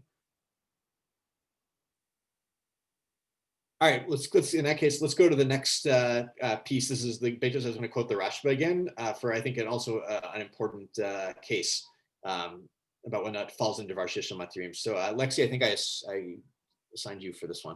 Not a minute ago. Because have od. Yeah. Cool. This is Gimel in the Beit Yosef. I'm currently looking on Al HaTorah because my books are far away, so I don't think I have the same notation. Fair enough. In my Beit Yosef, it's Gimel. Yeah, keep going. So the Katav Od Harashba, Klish Asar Bliat Isor, Shnitarev Ba'acherim, Be'eno Nikar, Batel Barov, Ba'afalpi She'ifshar Lahagilo, Lachziro, Lachshiro, Al Yedei Ken, and Danino Toku Davar Sheyesh lo matirin, Lasor Kulam, Ad Shegilam, Ella Harehu, Isor Yavish, Nitarev Yavish, Ubatel Barov, Shekol She'en Matirin, Shalo Be'en Ma'alehen, B'tzarich lepazer mo'otav ulahotzi hotzaot b'matirin ena bichlal sheyesh lematirin. So the Rashba says that if I have like a kli that becomes aser and I mix up with other kalim, it can be batel like chad betray. Like I do not count this as a devar sheyesh lematirin, even though technically I could do hagala on all of them and like I could make totally sure all of these were mutar. Me taking the time to kasher every single one of my kalim is probably going to be a relatively time-intensive process. And so I do not need to scatter my money to do this. Cool. Yeah. Keep going. I was wondering, I this is complete speculation on my part. I didn't look into this, but I'll throw it out there of like, was it harder to do Hagalat Kalim back in their day than it is to like today? We have just access to like the ability to like boil water really easily. Right. I mean, like, I think it was right because like the combination of I can just turn on a faucet and I have water. Like think of like having to collect the water for all of that and then to heat it up. you have to buy wood. Not in like a couple minutes. You have to buy wood to burn. But it's not just the amount of money. It's any amount. I mean, it's any amount of money because that's not. I'm saying definitionally, it's not yesh lo matirin because it has to be that it essentially is going to be mutter. If you can do pulot to it that costs you hefsedim, and that's why we added that thing. If it's not going to, I think it makes a lot of sense. Yeah.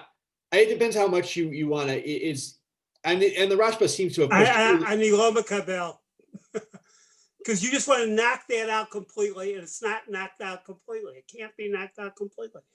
If it's b'yadcha, shelo b'yadcha, I said before, therefore if it's b'yadcha, you can equivocate about how much that means, but you can't knock out. I don't think. I'm protesting. That's all. Protest. Well, because the other yodcha, where is a case where it's no cost, where it's like tevel. I just come with some. I come with some other tevel, and I take maaser, which I have to do anyway, and I include the other tevel that's in that mixture, so I don't lose anything. It's biyado, but I don't have any hefsed. Yeah, I think that in that case, you just made Hagala into a major league hefsed. They did Hagala all the time. No, I'm not saying that. Because you're talking now to a weak generation that can't carry water from the faucet. You should have to be motzi laws on the very strong women and men. It could have mixed up with 20 every pots. Day. Yeah, but it could be 20 of my pots. One of them is trade. Right. It's not like, oh, I mix this up with like 3 or 4. It's like if I mix it up with a whole, like all of my pots, like the process of the drying of all of that water, even if I am capable of carrying said water, even just like the time and energy necessary to acquire all of this and acquire the wood and burn all of it and kosh my pots is probably. Who had 20 pots? I rest my case. It's a problem of the door. 5 would be a lot. 3 would be a lot potentially. It's no, I mean I do, you got to clean them. You can't just do hagala. You got to scrub them and clean them. They've got to be pristine. You got to take the plastic handles off. The plastic handles. Take off the plastic handles. Yeah, they have plastic handles back there. Plastic handles. We didn't. I mean, I was wondering if you know that. I will tell you a story. Okay. Just take. So I'm sitting with my grandfather, my teacher, and my brother, may rest in peace. We're sitting and we're trying to get something out about Yerushalayim. And he said, in Yerushalayim, how did we eat? We had 1 plate each. We had 2 plates, right? And one plate. As I said, we had 2 courses. He says, you flipped it over the other side. 10 minutes later, my mother comes with dessert. That vanilla cream pie, and my grandfather, he was 89, flipped his plate over, waiting for the vanilla cream pie to be on the other side. Plates, spoons, stuff, registering at the local store for your wedding trousseau. Forget it. Okay, I'm on too many meds I can see tonight. Okay. I was going to ask. I am on a lot of meds right now. So refuah shlema. All right, I want to look at one more thing. I want to look at the Bedek Habayit here at the very end of the Beit Yosef. Not there isn't other good stuff in here, but that's why I want to focus on that with a question about beer. So that's always an important thing to read about. But no, I think it's an important. It brings some important concepts here. So someone want to see who's next? Noam, are you up? Maybe you're up. We've got a rotation going here. Sure thing. But Katav Rabbeinu Yerucham Davar Sheyesh Lo Matirin Delo Batil Dafka Min B'mino Ken Pashu Birsham Mediyatin. So this is a rule that we've seen over and over again, that we're only dealing with Min B'mino. Which is interesting because the tour actually brought, if I remember correctly, 2 different opinions on that, and he didn't give us Rabbeinu Tam against I think it was the Rav Yah, but the Bedek Yosef Karo decided he wanted to write this again, the Bedek Habayit. So I wasn't 100% sure why, unless he's just giving us the maskana, which it could be. So yeah, it could be. I also got the sense from the tour that he went Min B'mino direction anyway, even if he didn't say it explicit, just the use of language, but nonetheless. But anyway, keep going. Yeah, keep going with the Bedek Habayit. Katav harosh b'tshuva klal bet matzati katuv b'shem Maramir Mirataberg Ma Mhm. sha'anu shotim shechar. Yesh omrim mishum sfek sfeka safek chadash safek yashan. V'im timtza lomar chadash shema hishrish kodem leomer. So he says, the Rosh wrote that he found the name of his teacher, Rabbi Meir Rothenberg, that we who drink beer, there's a fake on that. First of all, it might be chadash or it might not be chadash, it might be ashan. And if it's chadash, there's a question of whether it Took root, call it. it took root. Thank you. Yeah. Took root before the Omer happened. Va'ani Omer davar sheyesh lo matirin afilu sfeika asor ela lahachi share devatel b'shishim. And I say that for that it is a davar sheyesh lo matirin even for a sfeika, but here it is batel b'shishim. V'ha damrina nafilu be'elef lo batil. Hanemile min bimino kita birshami tishvit. But there, where we say it's not batel filabeth, that's only min bimino. V'ha damrina gabe yom tov she'ela mayim umelach lisata afagav d'she'ena mino lo batil shani hatam dilatama avida v'tama lo batil akal lashano. And this is something we just saw, that with the case of mayim b'melach, for which is for dough, even though it's technically min b'mino, since sort of like the reason or the taste like work with each other, it's not batel. It's interesting here, he categorizes this differently. He does not go down the rabbit hole of trying to recategorize what is min b'mino or min b'sheno mino. He does a slightly different explanation. It's the conclusion's the same, but he doesn't have to go through the gymnastics. This is, remember, right now where the Rosh is quoting Rabbi Meir Rothenberg. So we're not in the Rosh's own language here. We're still in the Rabbi Meir Rothenberg's language. You mean in Beit Yosef's? The Beit Yosef is quoting the Rosh, quoting Rabbi Meir Rothenberg. I think at this point, right? The Rosh is Matzati Katuv B'Shem Haram, right? And then it's Adikan Lashon. I think. Oh no, you're right. No, sorry. Yes, that is all the Rosh. So ignore what I just said. Right. I think the only case of the Ram was with the beer case. Yes. After that was the Rosh. Mm-hmm. So, but Vani Omer Shashomea Ta'a Shema Shevi Raya Miushami Adaraba Misham Raya La Sor Hashechar Tishalo Bimino Binoten Tam. So, and I, being the Beit Yosef, say whoever heard this is wrong. Whoever heard that they brought this proof from the Yerushalmi is wrong, because on the contrary, it's a proof for forbidding the shechar, because it's a case of shelo b'mino b'noten tam. V'hadavar yadua shasorim notnin tam b'mayim v'adifei tfei b'melach v'seor b'isa. And it's a known thing that the barley gives taste to the water, and I guess the taste is more significant. It's stronger than salt and barley in dough. Exactly, right? It's the chadash barley that was added to this thing. That's how it gets its flavor. So I assume he means barley. I mean, he said sorium. So yeah, it's which is odd because the argument we saw about the about the dough was not about it giving taste. So why are we comparing? That's what Noam was saying, right? That in this case we are. Yeah, we saw earlier. I think it was Rabbeinu Yerucham? I don't remember. It was. I think it was. No, it was actually. It was the Beit Yosef himself, right? He said that that's a case of min b'mino, and Rabbeinu Yerucham also said that.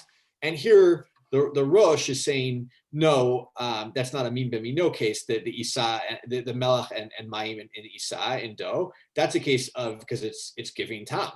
And he says, well, this is also a case of giving tam. Thanks. Sorry. Yeah, no problem. Keep going. No, isn't it giving tam and it's davar sheyesh lo matirin? At this point, well, it is Devar Sheyesh Lo Matirin, right? Yeah, Right. sure. So, But once it's min b'sheino mino, it shouldn't matter that it's yesh lo matirin. exactly. All that matters is that it gives this. Because well, I assume the idea here is that beer is a tarovet that's not just barley, right? It's Well, got it other- does. It does matter because it's going to be because the question of whether fake applies to Devarshi. If it's not Yesh a lo case of matirin. Devarshi Yesh lo Matirin, then we might apply fake to it. Mhm. But if it is a case of, if it's also giving flavor and also a case of Yesh lo Matirin, then maybe we don't apply fake. Yeah, Go on. that's where he's going to go with it. So, Yeah. but so keep going. Matzamar b'shem Rabbeinu, the davar sheyesh lo matirin, afilu b'sfeika asor, hainu dafka al yedei tarovet, ki al yedei tarovet. So it's only in a case we say that davar sheyesh lo matirin is forbidden even in a case of sfeika. It's only when we're dealing with a tarovet. Ki ahi de perak kama de beitza shenoda b'shabat, usfeika asura nitarva be'elef, kulan isuro, mishum demai nafkamina la tira b'bitol, belav hachi yesh lo heter. Aval sfeika ki hai sha'al hativua ani omer shu yashan v'im timto lamar shu chadash, shema hishrish kodam omer, ve'in kan isur chadash kai gavna, lo amrinan sfeika, vehevi rayo davar. So he sort of goes back to our source and says, that's not a tarovet case, and it's only in a case of one safek that we would apply the case of devar sheyesh lo matirin. But in a case of sfeika, like the case of the beer, we would not apply it.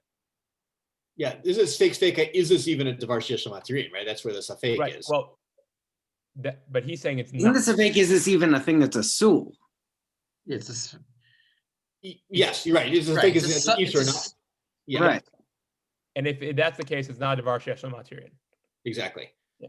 So, and it's not even something that's asur. It's something that's mutar at that point, Right. right? So, but wait. All right.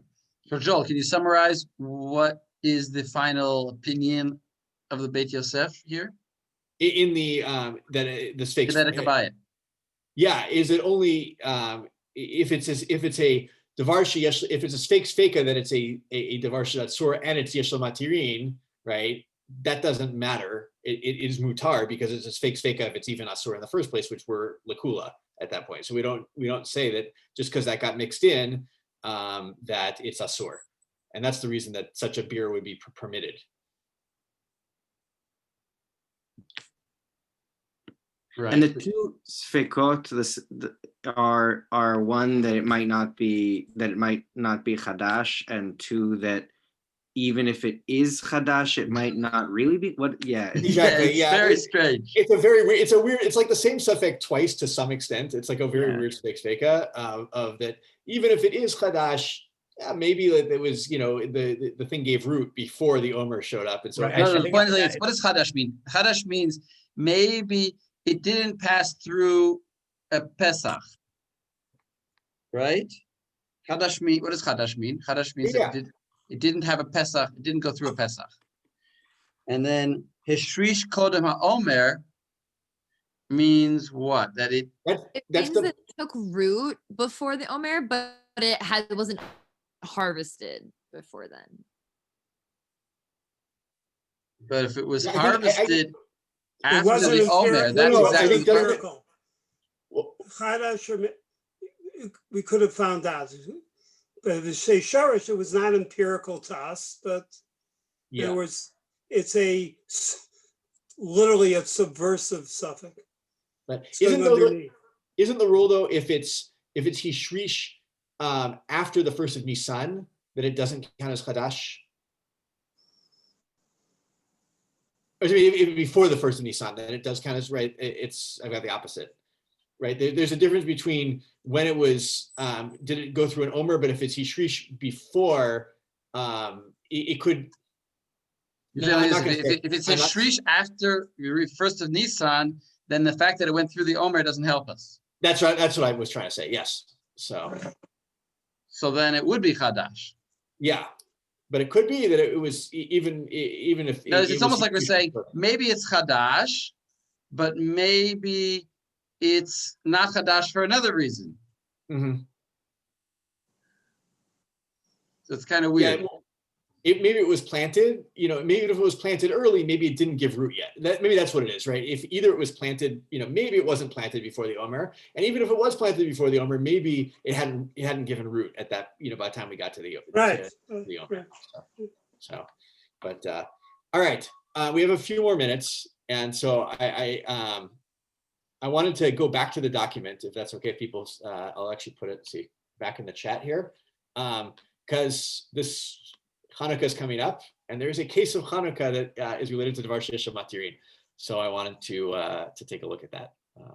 So it's the very end of this document, Shulchan Aruch. This is, we're in Orach Chaim here. I know it's the Yoreh Deah here, but this is an example of this. But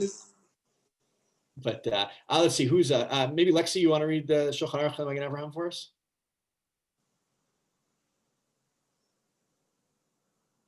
Yeah.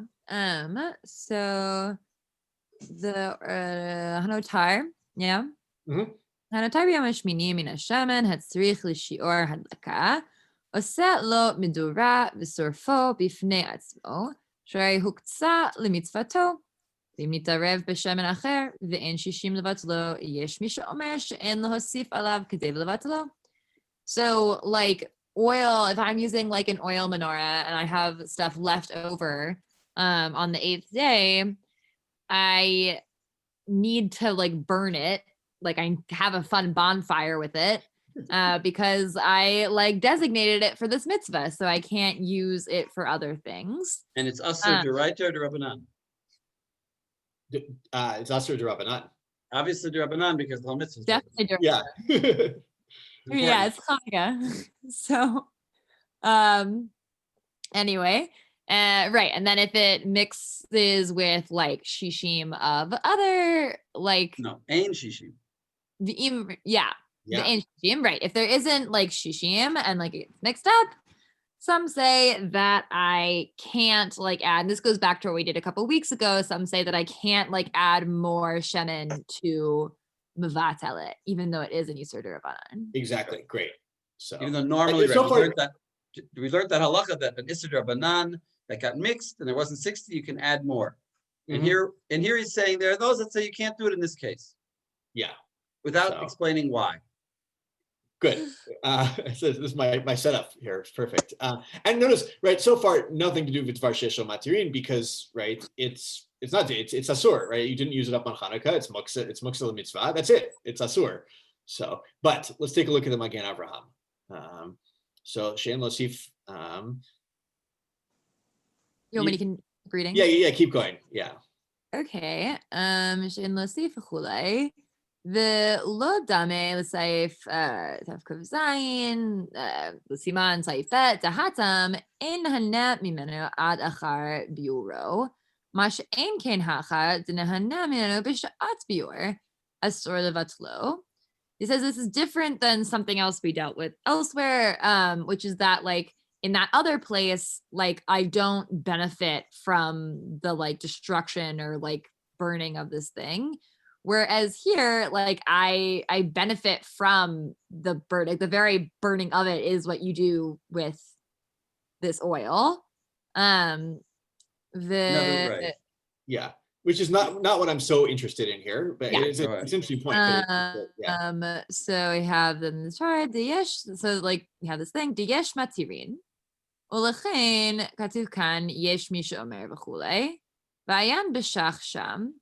ואפשר דהכה חמיר תפה, כיוון דהווה דבר שיש למתירין, דמדינה מותר לשהותו לשנה הבאה, והווה דומיה דחמץ.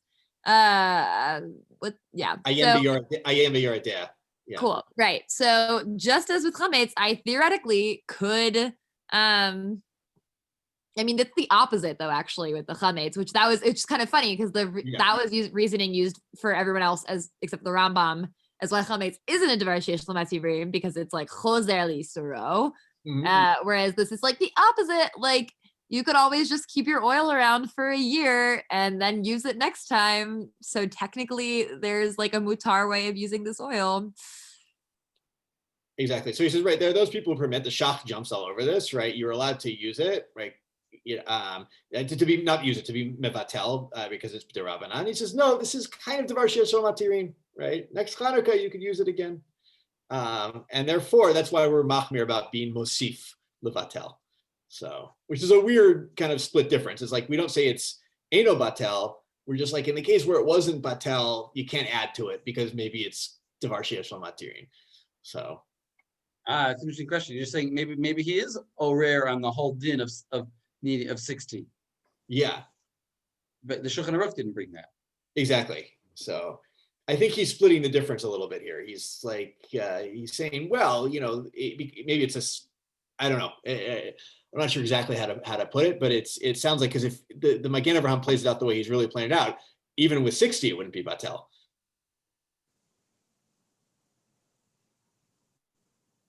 Logically, even with 60, it shouldn't be batel, if according to that logic. If you're going to be consistent. But, so, and it's a good, I don't know, good to know for Hanukkah, if you have leftover oil or leftover, candles that you lit and they lasted for the necessary time, you put them out. That's Huksel mitzvah, and could be davar sheyesh lo matirin. So that's all I have. So I'll be honest. Looking to you. I will next. What was that? Yeah. Yesher koach gadol. Very interesting. Very good. Next week, the plan is that Joel will do an hour of this topic, and then Lexi will present about a topic that's really parenthetical to our topic, which is interesting, which is the reasons for and status of non-supervised cheese. But it's a good topic for Hanukkah, cheese and Hanukkah. Oh yeah. And have women that in Hanukkah. theme with the Yudit story. Yeah. That's what I'm saying. Cheese, women, and Hanukkah. Yeah. Cheese, But women, don't and get on Hanukkah. that topic. Stick to the I'll law. try and avoid the beheading part of this year. Yeah, okay, very good. So we'll all be Jews for cheeses. And a good Hanukkah with everybody. I'll Take care. Take care. Yeah. Okay. Let's again. Yeah. Wendy's. This is not relevant to this